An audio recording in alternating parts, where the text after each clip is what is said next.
Dear friends, thank you very much for joining us today.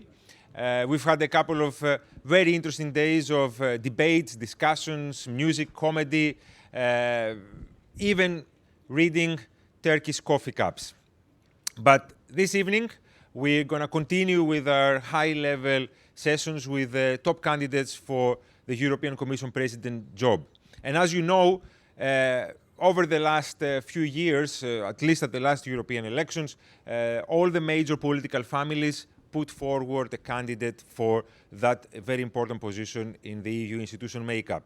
And we thought it's important in this great gathering of civil society that we invite them to come and talk to us about the plans. Yesterday, we heard from the ALDE candidate, Commissioner Vestager, and today we have the pleasure to hear from one of the two Green candidates, the co-candidates for president. Bas Eickhout is the leader of he's an MEP, of course, and he's also the leader of the Dutch Greens. And he has the great opportunity to talk in his own country, but to a much more European audience. And we look forward to the discussion he will be having here on stage on interview, both because of everyone who is here, but also because we are live streaming this for an audience far and beyond. Enough for me.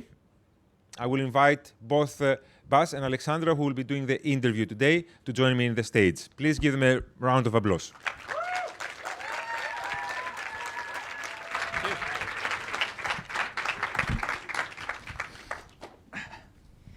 Thank you very much. We're very excited to have Mr. Bas Eickhout. I had to learn how to pronounce this name, and so will the rest of the French people, I believe, because écoute is how we tend to pronounce it. Mr. Bas. They always forget the H then as well. They do. Yeah, so as soon as they start writing it, it is really écoute, really. Yeah. So it's work for all of us to maybe learn a little bit about the Dutch language as we meet. It's a pleasure to welcome you here. I'll just remind all of you that Bas is a member of the European Parliament for the Netherlands, that he's part of the European Green Party. Of course, many of you know this. And that he has been so since 2009, so that's now 10 years. In a way, you reach kind of a peak in any MEP's political career, because now you are the Spitzenkandidat, one of two for the European Green Party. Would you have expected that to happen back when you were a young student? Would you have imagined to be here today? Totally not. No. I'm not the person that always had wanted to go into politics. Totally not. I was a climate change researcher, and I was doing that for almost 10 years. And at a certain moment, you had the feeling that, well, you can continue on climate change research. Research is never done. But you had the feeling like, okay, the big messages are known now.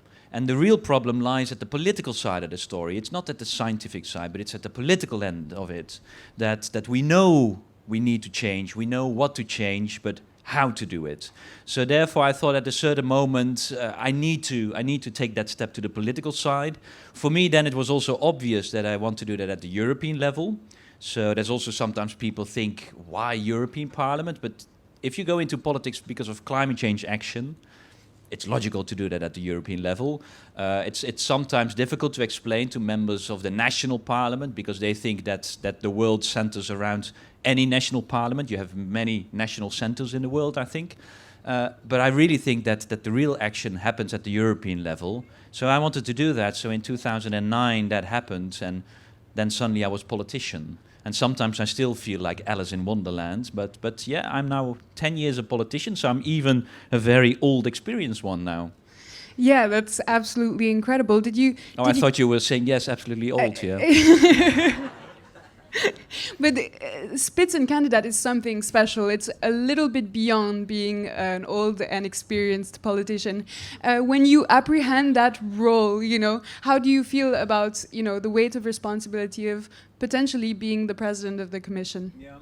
No, it is certainly now the next level of the campaign that really makes it very interesting.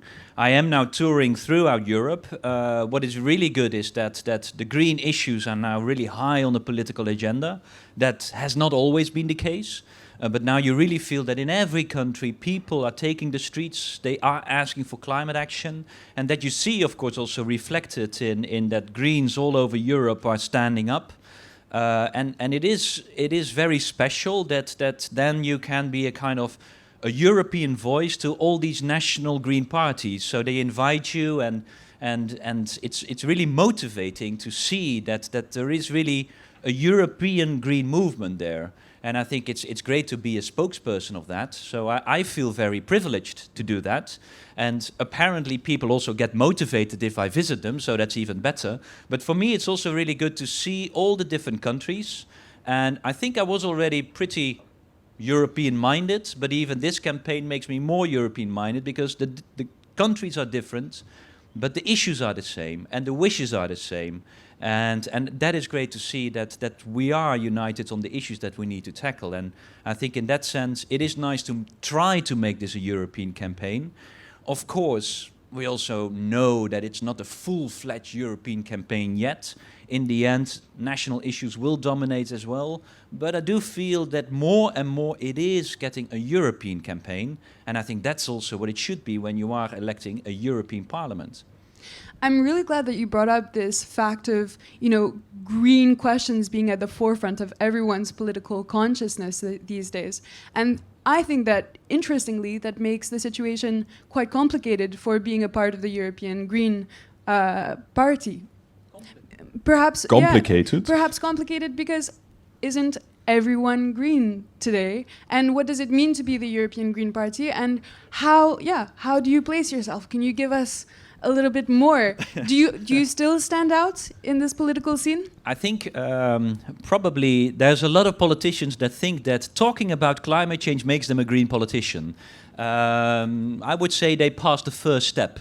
And I think many steps are to be taken still, because it's of course not about talking about climate change. I think this is exactly why people are taking the street. Why every Friday schoolers are saying we need climate action.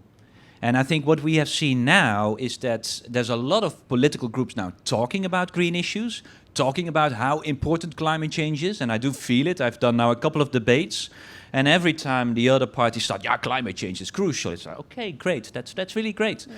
But then, of course, okay, but shall we now talk what we do about it? Because this is, of course, why the students are on the streets, because they feel like that until now we're not doing enough.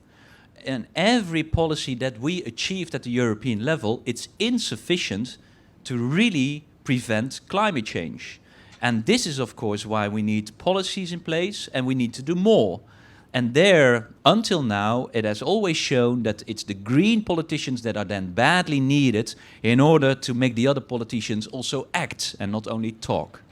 So you're speaking about these students, and these are the students that all across Europe are turning mainly to their national bodies. Why do you think that it is that they're not turning to Europe, and what can Europe concretely do to implement these changes to go towards a more sustainable situation? No, I think they all are also turning to Europe. Of course, they are gathering in all the capitals. But for example, in Belgium, quite often the marches are also deliberately going to the European Parliament. We also had some of those schoolers in the European Parliament in Strasbourg in March. Greta Thunberg will be in the European Parliament this Tuesday. So they do realize that they also need to be at the European level. And why? Well, very clearly, if we are talking about very basic policies like putting a price on pollution, which really is kind of, it's the simplest thing you need to do first, it's making sure that companies start paying a price for their pollution. That you need to do at the European level. You need to do that so that you are talking about the entire internal market that we have at the EU level. Then it's logical that you try to put a same price on pollution on every company in Europe. So here you need European policies. But it's not only about the price. Think, of course, for example, about standards that we are putting in place. Well, we had a huge fight with the car industry, mainly the German car industry, of course. But there, also, the only way to make the German car industry move is when we are putting tough standards on them. That's also European policy making. We're talking about agriculture, greening agriculture. It's European policy making. We're talking about energy decisions. It's European policy making. So in the end, What you will see is that Europe is delivering the basis of what needs to be done, and then fortunately enough, national countries have the freedom to do more, because we always know that what we can achieve is a compromise. Then we need countries who say, but I want to do more, which then of course creates a pressure from inside, so that at the European level I can then also go to the next level again. And that play between national policies and European policies is the only way to get us in full implementation of Paris. So let's talk about the European scale, shall we? So, Yep. So when we speak European scale, still many people all across Europe think about the EU as a market, as a supermarket. Even is exactly what Michel Barnier was saying on this very stage last night. He was saying we need to reimagine the EU to be more than a supermarket. And that is one of the crucial questions that many of the young voters will be asking candidates from the Green Party. Is the market economy compatible with sustainable goals and climate action? Certainly an unregulated market, totally not. It will not be compatible. And why not? Is because we are living in a fossil economy. And for all the liberals out there who still think that the market is just getting there on its own, it's policy decisions that created this fossil economy. Do you really think we got in this fossil economy because in the beginning of the 20th century the government just said, well, we'll leave it to the market and we'll see what's happening? They deliberately created, stimulated this fossil market. It gave us a lot of development. So in those days, people didn't really realize that there's also a downside of it. So back in those days, policymakers created that. Now we are at the point where we need to step out of this fossil market and create a new green, renewable market, sustainable market. You need policies for that because, of course, when a market is in a track, it will stay in that track if you don't put policies in place. And that's where the regulation comes in. This is where you need to do that with pricing mechanisms, with targets, with norms, with quality standards. That's the way. There's a lot of tools you have then in your position, but you need to regulate it. Otherwise, we are not getting out of that fossil track. That's the basis why we need policy making. And again, then it's logical to do that at the European level. I'm happy that now also people like Barnier are seeing that, but it took a while. And still there are some liberals out there who still think, well, you know, we put a price on carbon and then the market will solve it. No, it will not be, because then you will not get rid of your fossil addiction. Yeah, but you're speaking about a fossil economy towards a green economy. What if we just take on the broader concept of a capitalist economy? How would the Green Party approach the capitalist issue and the social inequalities that come out of it? Well, I think that, you know, we can have, of course, have a very long discussion about this capitalistic economy, and it has a lot of downsides, because the entire idea that we had a while ago, I think it really got a bit out of hand with Thatcher and Reagan, so 80s, 90s, where the Social Democrats also gave in to that direction, and that's the path we took, politically speaking. I think now it's even IMF, it's the World Bank. This entire idea that general economic growth, and it will trickle down and we will all benefit, it's not happening. What we see is that there is a huge inequality that has been creating in our society, and therefore you see a lot of pushback on that. But I think what is now the biggest danger is that some political movements say, well, see, this is a very unequal society that we created, and that's why we need to abandon Europe. But this is exactly the wrong answer, because we have now a globalized economy. And whether you like it or not, there is this globalized economy. If you then think that you can beat that globalized economy by staying national, well, good luck. And I'm sure that a lot of companies wouldn't mind that, because they will then have the control over the global direction. So this means that we at the political level need to organize ourselves better to start at the European level. And one of the really basic issues there is taxation. Taxation is still a national issue. So what we have created in Europe is indeed this internal market where the companies are profiting from. They have one quality standard for 500 million consumers, quite often putting a standard that is then also globally copied, so they profit from that. They have one labor market, because we have freedom of movement of people, so they also profit from that. But then taxation is nationally organized. Every country decides, very proud of that sovereignty, we can decide on our own taxation levels. And what we see is that the level of taxation on companies is going down year after year, because every country is saying, well, I lower my taxes on companies because then it will come to me. And the next year, the neighboring country will lower their taxation. On average, company taxation in Europe went down from 35% to 20% over the last 20 years, and it's still going downhill. And that has an impact on the income of governments. And this is, by the way, the official rates. Then on top of that, you have tax avoidance. So they are then using on top of that all the options that different definitions of countries give them, so that they even pay lower levels of taxation. That together is taking away revenues from governments, and they can do two things. They can raise taxes on other issues, things that are less mobile people. So we see VAT going up in every country. We see the cost of labor going up in everywhere. Or the other reaction is you just cut your expenditure. And that's usually social welfare. And this is really the bottom line, where people feel like this unjust development, this inequality in our society, that is getting bigger and bigger. And then, of course, if we're not going to address that, then we will never get the support for the European Union, because then the people will not have the feeling that Europe is for them, but only for companies. And that is now the biggest challenge that we need to change. So it's really good to have this opportunity. Yes, take the time. It's really good to have this opportunity to really pull the green ideology beyond just the climate conversation. And I'm going to bear with me, just follow me a minute. We were here at the Democracy Alive Festival, and in the Green booth, they were organizing a workshop on imposter syndrome, so on basically the feminist pillar of the Green Party.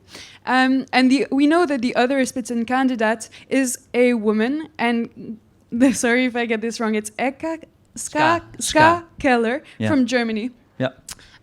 So can you tell us a little bit more about what it means to be green and to be a feminist?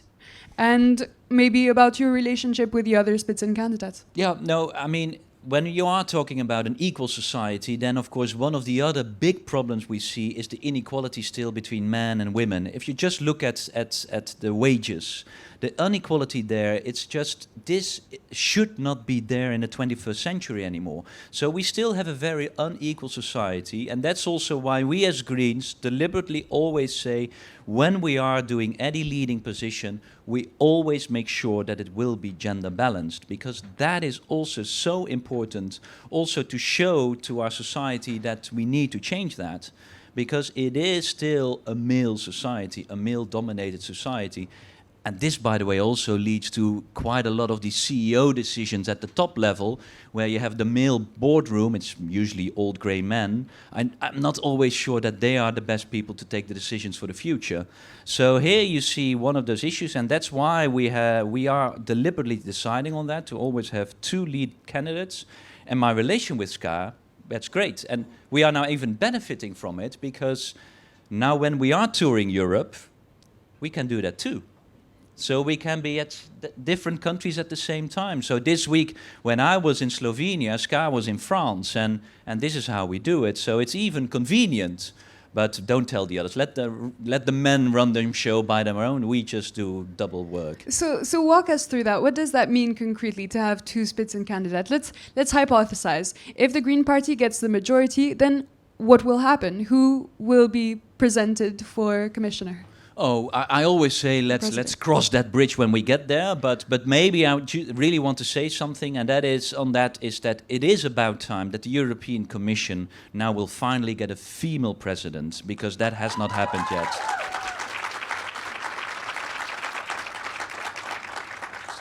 I don't know whether a lot of people are now applauding, because then they think, oh yes, so it's Ska, not him. But I think that answers your question also. Yeah, but doesn't that make that a strange campaign to run for you? Why? Because then the aspect of running for a Spitzenkandidat is a supporting act for Ska. No, because we do it together. You know, that's maybe a very strange idea, but that's what I'm trying to get to the core of that collaboration. How does that occur as across borders between Holland and Germany, and then across genders, and just together running that campaign? You know what most important about the campaign is bringing your ideas across. This should be a European campaign on which direction is Europe going. Do you go for the status quo of the center parties? Do you go for the populist answer, which is like, I don't want that, I don't know what I do want, but I don't want that? Or do you go for a different pro-European, pro-change sound? That's what we do together. That's the messaging we do, that we do in close cooperation. If that will be so successful that at a certain moment we indeed will be at the position that we are also going to deliver the president of the Commission, then we will of course make very clear who that will be. But for now, it's about a campaign on ideas. It's a battle of ideas, and I think it's even better if Ska and me can bring those ideas together. But that decision for who is ultimately presented will be made within the Green Party. Of course, yes. Yeah. Of and course. As I said, it is a bit time for a female president of the Commission. I like that wink. That was great. Did I? Oh dear, sorry. So, yeah, I suppose it's the perfect time to speak about, you know, your experience with the past commission, which we all know as the Last Chance Commission. Yeah. And don't worry, it's just an opportunity to be constructive and to look for expectations towards the next one. So how have you experienced, you know, the past mandate, and what were its particular failings that we can perhaps build upon? Well, I think this commission started on the wrong foot. They started indeed with the claim that we are the Commission of the Last Chance. I never really saw that urgency, by the way, then. After, if you say that you expect a bit of an urgency after, well, if you see Juncker, it's always difficult to see that. But I think what the wrong foot was that they then started to say, yeah, for us, Europe needs to be big on big things and small on small things. So having the idea that the big criticism on Europe is there because Europe was doing too much. I think that is a total misreading of why there is so much criticism. In my reading, people are dissatisfied with Europe because it didn't deliver on its social promises. It did not deliver enough on its green promises and did not deliver on protecting our democracies. That's why people are dissatisfied. The biggest fan of that agenda of deregulation that this commission started on were the big companies. They were applauding on this better regulation agenda because they felt like, oh, now we can finally get rid of some of the social and environmental legislation. I think that was really the wrong start. They corrected that, by the way, partly under pressure of us as Greens, because they realized that on some issues they did make mistakes. But I do think that that was a couple of lost years. Then, of course, they focused very much on the refugee crisis, but that was a very difficult one. There, I don't think it's fair to be very critical on the Commission because the problem was more at the national level, but still they got so stuck into that they were not looking at all the other issues about our future economy. And meanwhile, while this was happening, they let, for example, a country like Hungary off the hook. And this is about the core of our democracy values, right? Where they were taking action against Poland, but only because the Polish government was not part of these two center parties. So they were not a Christian democratic or social democratic government. So they were tough on Poland. But they were not tough on Hungary. They were not tough on Romania, because Hungary is Christian democratic, Romania is social democratic. So they start doing party politics on the rule of law. That's really, you can't do that. The rule of law are the fundamental values where we base our European society on. You should not do party politics with that. And that's unfortunately what this commission did. So at the end, what lessons can we learn? I think that we need a more active commission, which is very tough on the rule of law, because that's the basis where we are basing our European society on. And then secondly, let's then have a political commission who is clear on what are the key challenges. And then, of course, creating our future economy should be the first concern of a new European Commission. So let's return to one of those comments you made about democracy, about the fight for democracy. How do you see the convergence of the fight for democracy and the Green movement?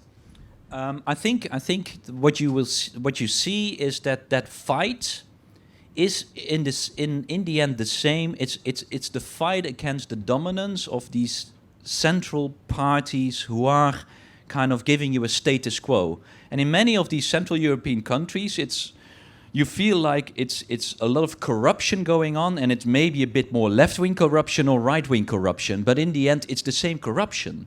And that we need to fight. And fighting corruption is really, of course, also the core of when I'm talking about an equal society. Of course, then you have to fight corruption, because corruption is a kind of the illegal way of creating this inequality. So that fits the Green agenda very much. And this is also why you see, fortunately enough, still the same activism on the street. If you go to Poland, if you go to Romania, people are taking the streets because they are not happy with their governments.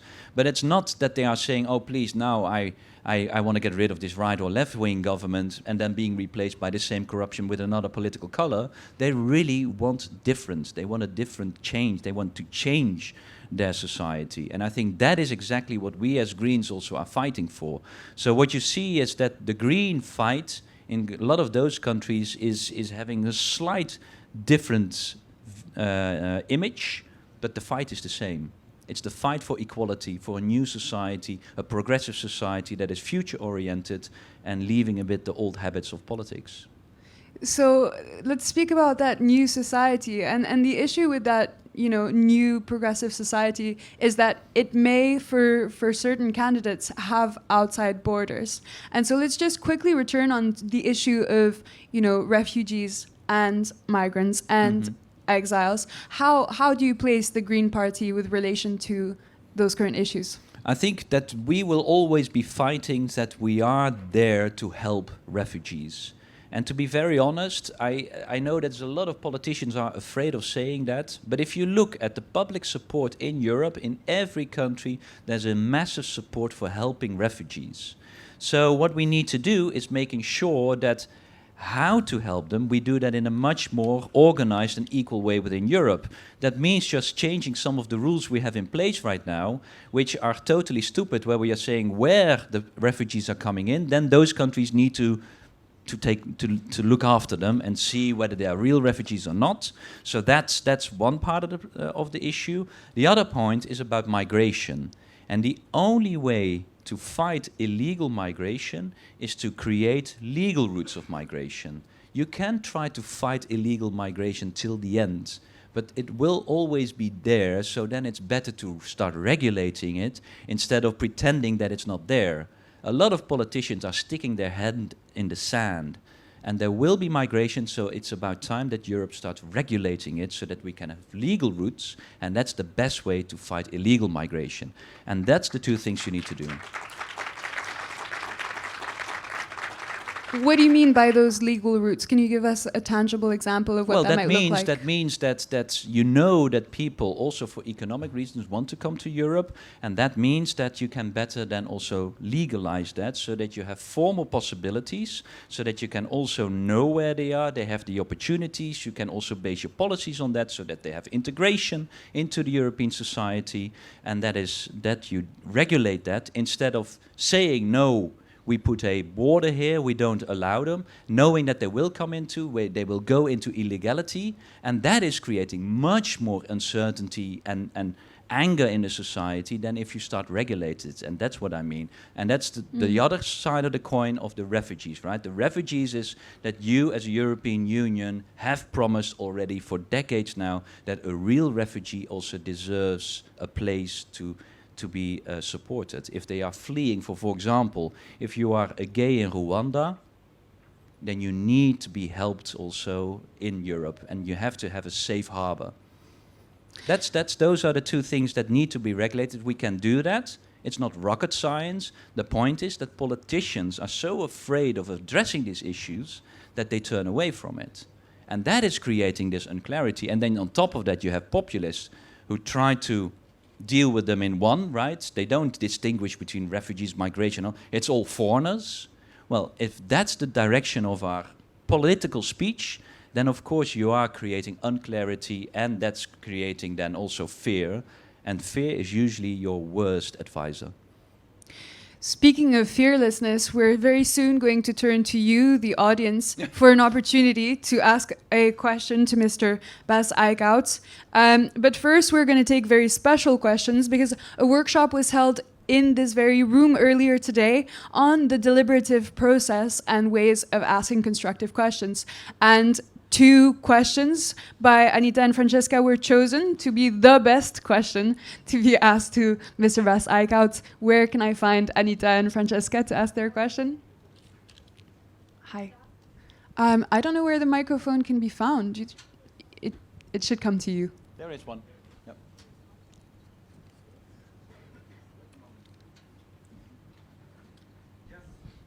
Yes. Okay, so my first question seems to be outside of the scope of your activity, because it's not about the climate change, it's not about fossil fuels and things like that, but actually things that you are dealing with are just like other issues that the European Union is taking care of, like the climate change or Brexit or the defense of the whole continent and so on, the migrants and refugees, are based on public support. Public awareness, a specific European mindset. And this is strongly based on information. And we, at the workshop, we discussed this thing, and we were thinking that a lot of bad things that are happening in Europe at the moment, I come from Poland, so you know what I mean, is the access to information that is based on facts or not, on myths, that is not manipulated. So this digital or IT security is very important for people in Europe now. I know that what we took for granted 4 years ago in Poland suddenly changed. It turned upside down. It turned out that in Poland we no longer appreciate green power, that we turned to fossil fuels again. And generally people don't seem to bother. So this is the problem about information, about the quality of information. So our questions are, just a second, I lost it. How will you protect us from digital exploitation and keep our private data safe? This is the one question. How will you ensure that the big tech companies are held responsible for the quality of information? And could a public social media platform, European public social media platform, would be a solution? So these are the questions. Thank you, and congratulations that you could ask the question. And you can ask any question because I'm here as a lead candidate, so I should be able to talk about all these issues. I think we also were a bit broader than the fossil economy. This is a good question about our future digital economy, right? I think there were a couple of issues in your question. First of all, on data protection. I think as Europe, we made a good step there by making sure that our data are truly protected. And this is really one of the successes we've seen, that Europe was able to regulate that. A company like Facebook hated it. They were lobbying against it heavily. But in the end, when we got it adopted, they realized, okay, now it's there.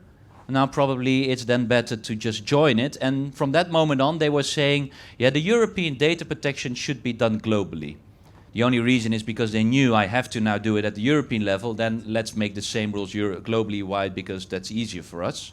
So they don't care about data protection. You need policy making to really make sure that that happens. And I think we really took a good step there. I think on data protection, that's one where we are improving and have improved. And by the way, I have to say that it was a green lead negotiator in the European Parliament who was doing that. So just that was the end of the commercial.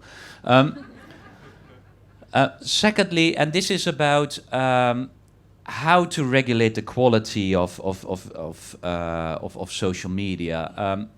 This is a tricky one, because one of those core values where we base our European society on is freedom of press, freedom of media, freedom of expression.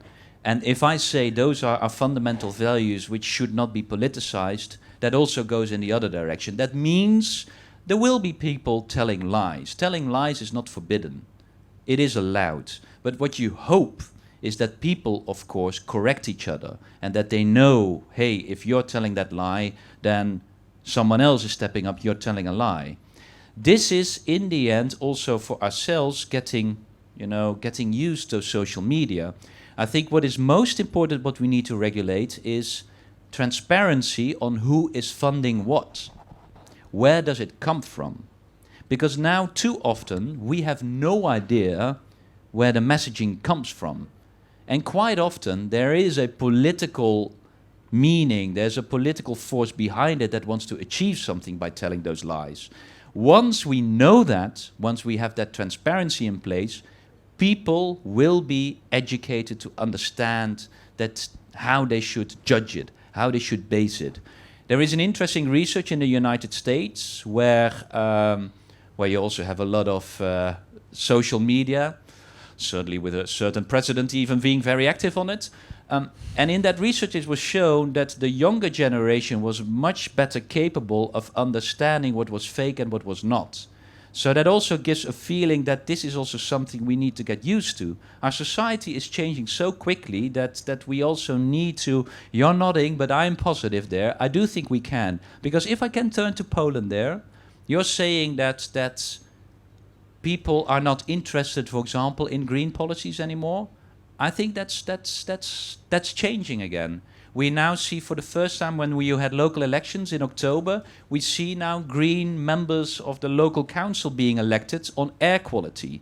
Because people start realizing that the coal-fired power plants, which the PiS government is pretending to be culturally so important, well, they also see that it's polluting their air, it's killing their children. So you now see green local politicians getting elected because of the green agenda. So this is, our democracy is much stronger than we sometimes realize. And of course I also am concerned nowadays sometimes. But I believe in the resilience of a democracy.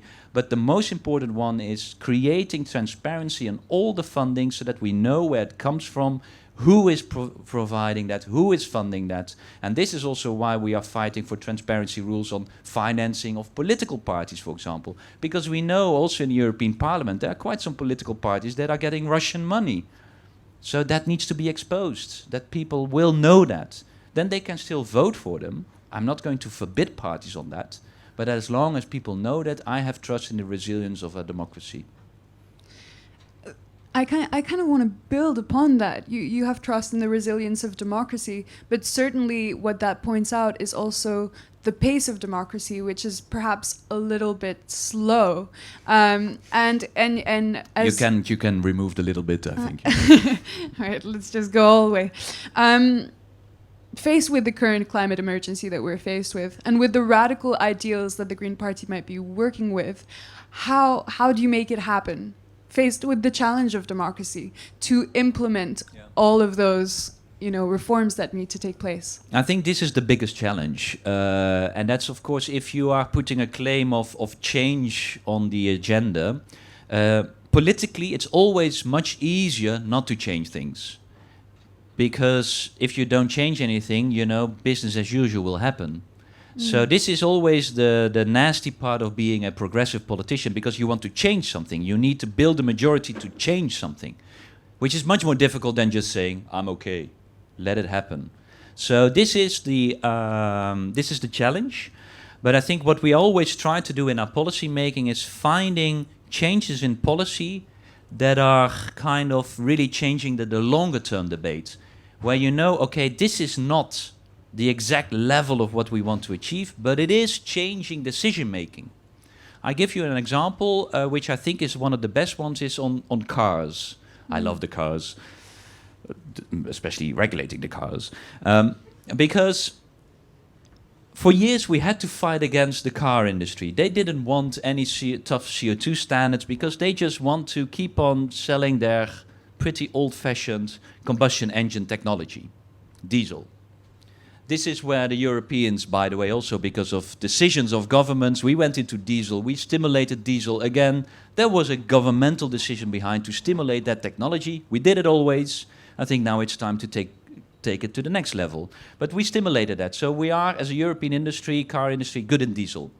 So the car industry wants to keep on selling that. It's easy money making for them. And that's, of course, now we are at the phase that we know diesel technology will not be there in 20 years. So how to make sure that the European car industry will be at the forefront of the new technologies as well, and that we not let that happen by other continents, that in 20 years' time we are importing all the cars of the future and not making them ourselves anymore. So we fought for some tough CO2 standards, which, yes, we wanted to be tougher. But we knew the standards that we got in place now, where we got a political majority on, it will bring change in the boardroom because they will realize that those standards, they will not meet it, they cannot meet it only with their old-fashioned technology. So they need to change. And it was not even finally adopted. And then already the CEO of Volkswagen 1 month ago, and Volkswagen is the biggest car industry in the world, and the CEO of Volkswagen said, we are going to change our technology into full electric. So exactly what they have been fighting for years, they are now changing their attitude. And this shows you that even a policy that is not right away the green dream, but it's putting something in place, it will change decision-making in boardrooms. And that's exactly what you need to achieve. So sometimes you need to put some clever policies in place, which is not immediately your green vision, but is bringing a direction in the CEOs' minds in the boardrooms. I think that's a good example where you can, even in a democratic system, really achieve change. All right, so let's see if this is making our audience react. I can see a hand and a person. So who should go first? Let's activate your microphone if that's okay.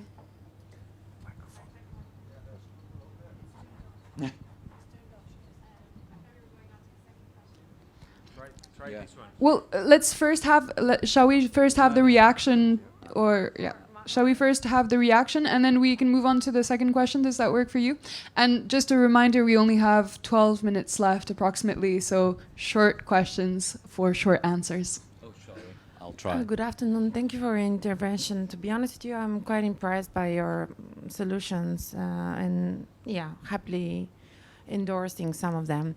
I have a question. We are kind of all aware that in the 90s and in the 80s, the European Parliament was filled in with shipped political outcasts from their national member states, either retiring, outgoing, or a bit uncomfortable members. Now, part of the narrative suggests, as you mentioned, engaging with the young, gender balance, having two, lead candidates from two genders. Representing, being represented, and like youth is included. Even this debate here that we are partaking in, I think it's tailored or addressing these new voters, first-time voters, younger voters that tend to be a bit isolated from the participatory process.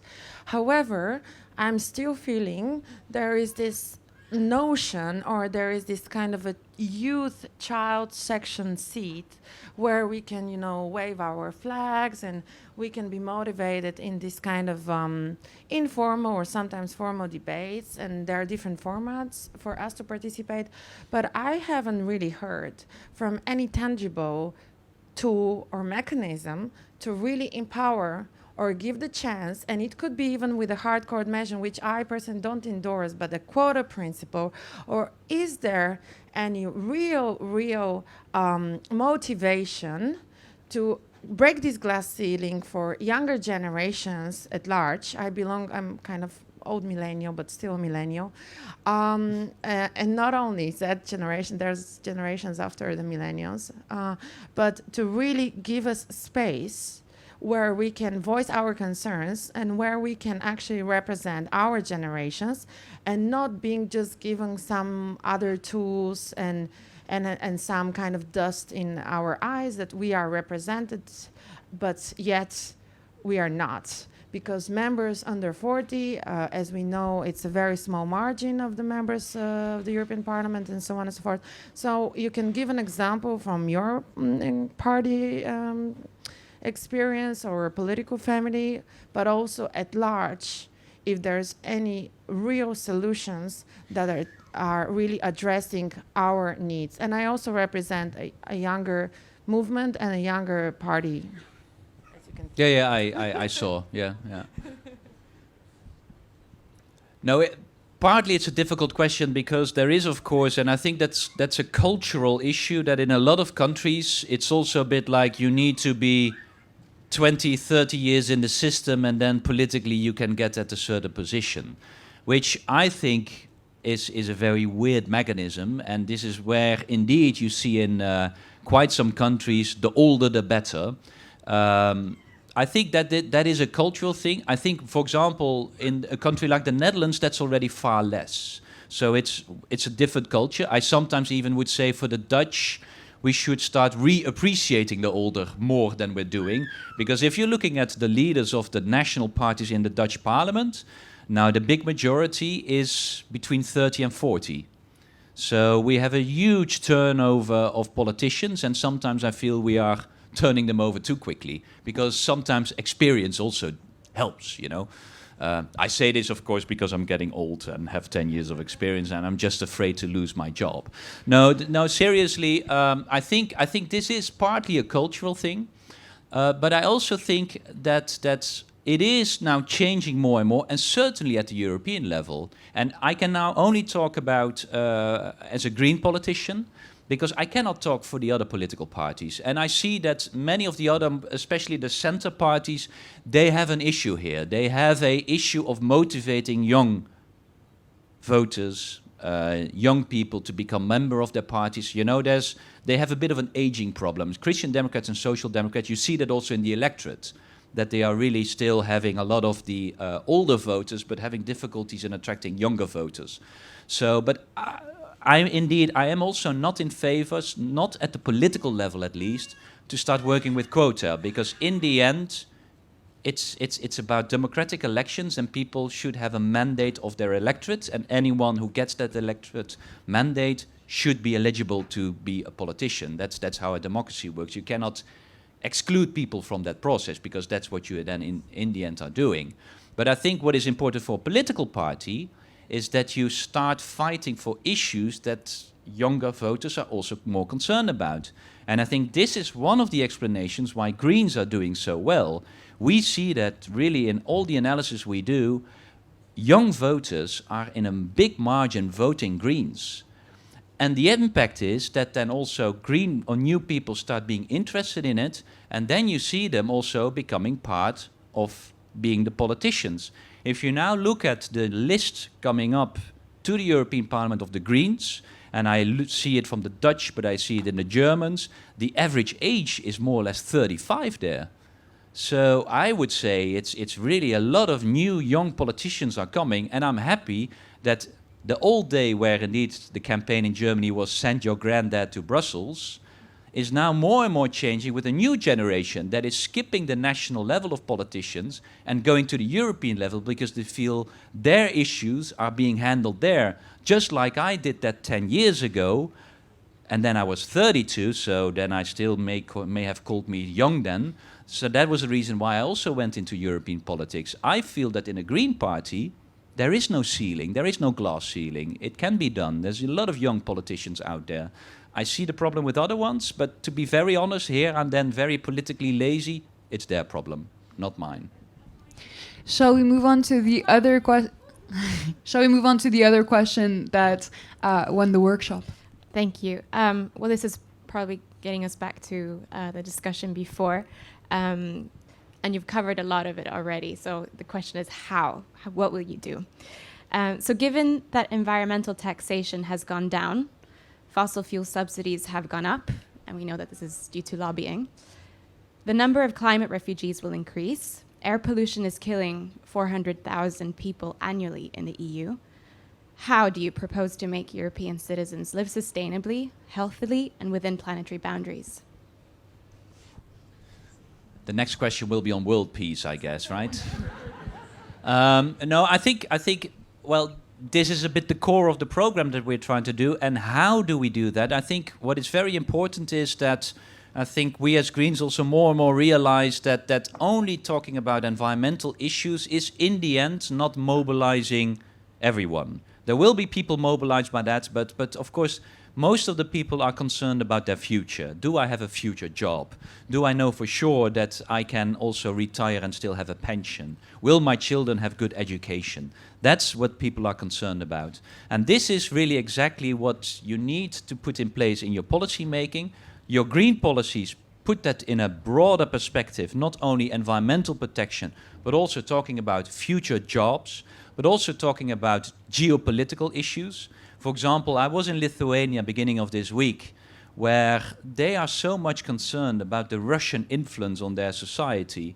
Well, if you are changing your energy system, make it less reliant on fossil fuels and base it on your own energy production, which in Europe we don't have so many options but renewables, then of course also you feel that a lot of people in Lithuania understand that going through to that green economy will be in their benefit. So that's one part where you really make the green agenda a broader political economic agenda, and that's exactly why we are talking about an investment, a Green New Deal. On the other hand, always make sure that your policies are always connected with socially just policies. And that's why we talked about taxation, making sure that the fair price is being leveled, because then the people feel like this is a green transition, but it's also a socially just transition. If you do that hand in hand, I think then you will get a broader basis and you will get the support of more people. And that's also what we see in quite a lot of countries. Not in all the countries yet, where we talked about Poland, but there you see it's changing. I see it changing everywhere. And in some countries you have a bit more culture of green parties, so they are trusted more. In some countries like Poland, that tradition is less there. So that's then we try to build on that to make sure that also later on the people feel that Greens are more than just tree huggers. There's, by the way, nothing wrong with tree hugging. But I do that on my holiday. So exactly, stretching kind of the coverage of green politics. I've been told that we're going to have a question from the women's lobby to the EU, and by Manon, who I can see in the crowd. Can anyone pass her down a microphone? Wonderful. Hi. Yeah, I work at the European Women's Lobby. Just to present briefly the organization, we are a feminist organization. We are the largest umbrella of women's NGOs all across Europe, so we have members all across Europe. And we represent around 2,000 organizations. So we advocate for a feminist Europe, and to work towards this goal, we need gender equality to be at the heart of the European agenda, to make sure that everyone's rights are improved and protected. So what we are calling for at the European Women's Lobby is a Directorate General and a Commissioner focused solely on gender equality, but also that all EU institutions will implement gender mainstreaming as per the treaties. So we just wanted to know what are your thoughts about that? Well, this is exactly what we are doing at the green level, the mainstreaming of gender politics. We really look at every law also deliberately on the gender aspect there. To be very honest, does it always make it better if you make it a different commissioner? I'm not so convinced, because in the end, we need this in every portfolio. And you have the danger by making it a different one that you know, that people will say, oh, we covered it over there in that corner. Whereas it should be mainstream. So your second point, that it should be mainstream in every Directorate General, that is much more important, I think. And where it goes about discrimination, gender inequality, of course this should be for a commissioner who is looking at the rules, at our fundamentals of democracy. For me, gender equality is part of that. So this means, when we were talking about a tougher commission, it is also on these issues to countries, because that's still where the big battle needs to be done. Then on gender equality, it will be for sure that, of course, what we will demand is that we are not going to be satisfied again with a commission where, you know, at the end you have to beg for countries to come up with a woman. For us, that's really so painful to see that, and it's probably going to happen again. This is really also why you need green policies, because you will be assured that the gender equality will be at the basis of any new commission. But whether to make that a special commissioner, I'm not convinced there. Are you convinced, Manon? No. I'm sorry to cut you off, but we've decided to take on the challenge of only being 5 minutes late. So we have 2 more questions left. And these have been prepared, one notably by the European Council on Refugees and Exiles. Can the person, hi, do you have a microphone?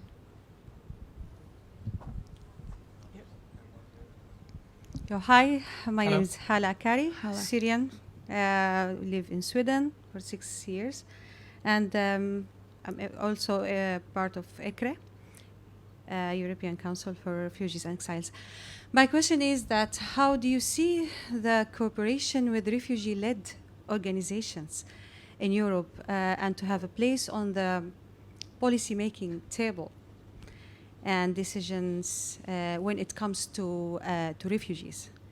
And this one question. And the other question, that how do you think that setting goals that everyone can be united toward this goal is something that can help integration? For instance, if we put the climate change as a goal and to unite people to solve this, so it can be like a kind of maybe faster integration because we have challenges rather than the differences between people, Europeans and the newcomers or refugees.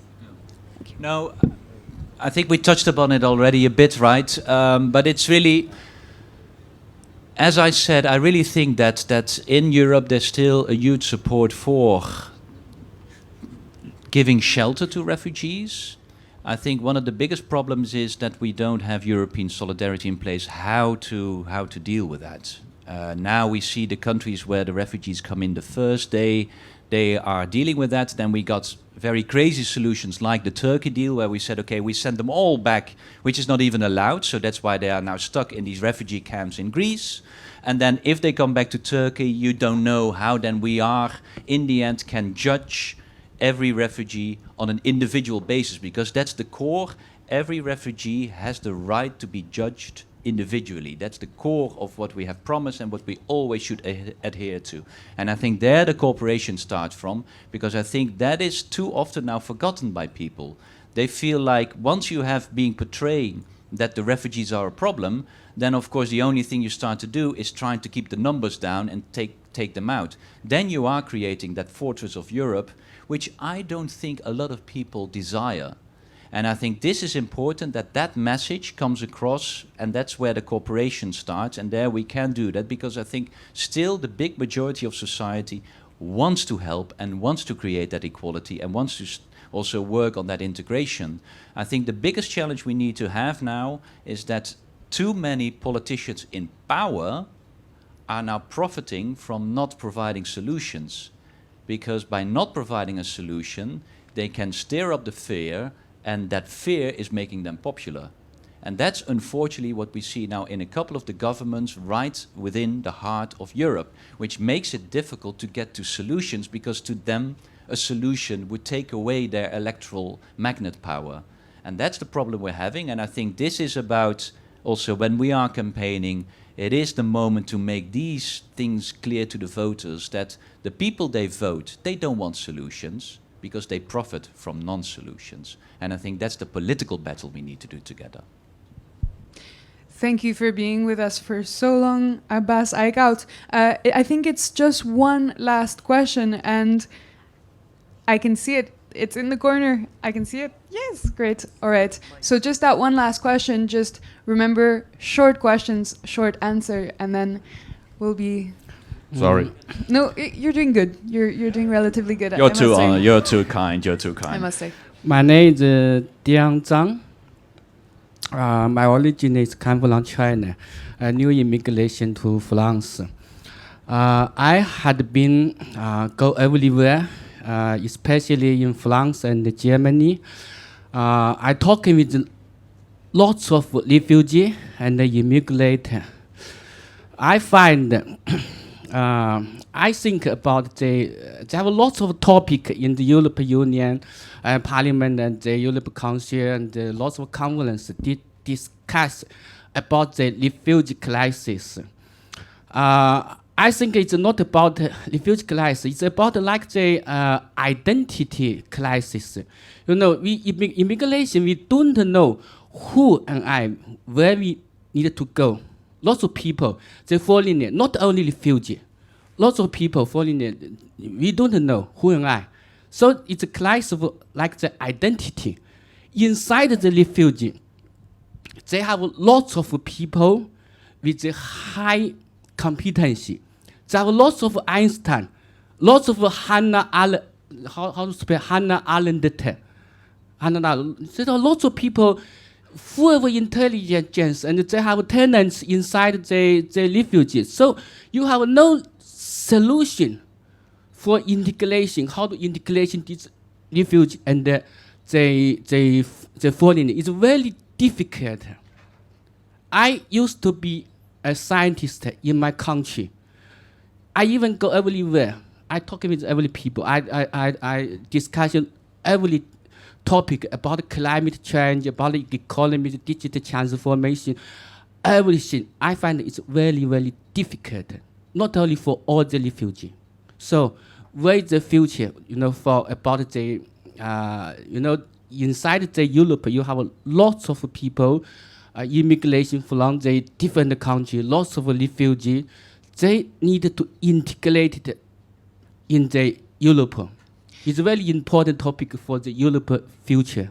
Yeah. Thank you. So that's a really good way to close kind of this discussion is on the European identity.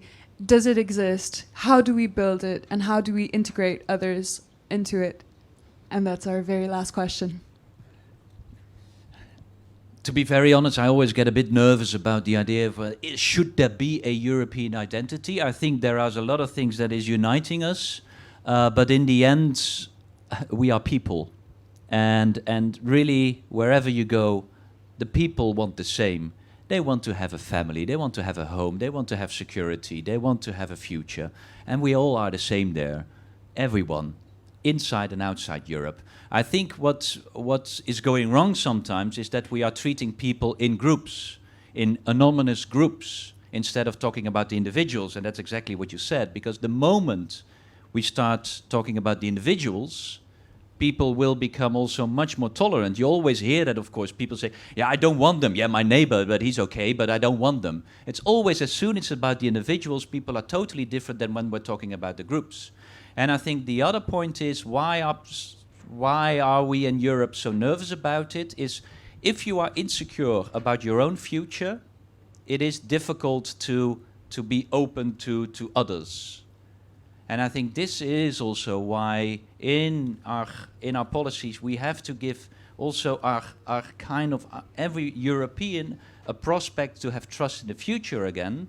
And partly that is, of course, why we are making our future economy agenda, but also our social agenda. And the last point, this is about when you said integration, this is also very national politics. But I think just one example, and then I will really shut up, but one example that's showing you how wrong it can go is here in the Netherlands. When we were creating asylum centers in the Netherlands, instead of focusing on what is the best way to then immediately also integrate and make sure that everyone is part of the society, we first of all said, well, you're not allowed to have a job as long as we don't know for sure whether you are a refugee or not. So you are there sitting in a center, not allowed to have a job. That's already not helping. Secondly, because of economic reasons, because it's cheaper that way, we put them in big centers. So the bigger, of course, the more efficiently it's done. But of course, this is also creating a lot of unrest in a society if in a small village suddenly a huge refugee center is coming. So that's why when we asked them, but why not smaller, you know, yeah, that's more expensive. Okay, so we are now through an economic rationale thinking of such a fundamental thing of integration. And on top of that, the decision on where to do these asylum centers, it was usually just where it was the cheapest. So where the housing prices is the cheapest, which is again in those regions where they already feel that they are badly treated. And then on top of that, they have the feeling, see, there is on top of this inequality, it was being enlarged. The feeling of inequality was being enlarged by these kind of decisions. This shows you how fundamentally wrong and short-sighted we sometimes are in our policies of integration, which is then, of course, creating this distance between them and us. And if there is anything wrong for our future society, if we keep on creating a large distance between us and them, because in my society there's no us and them, there's only us.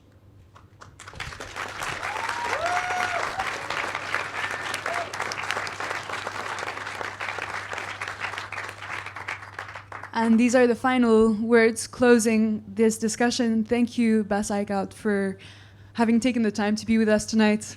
Thank you for the invitation. It was good fun. I found.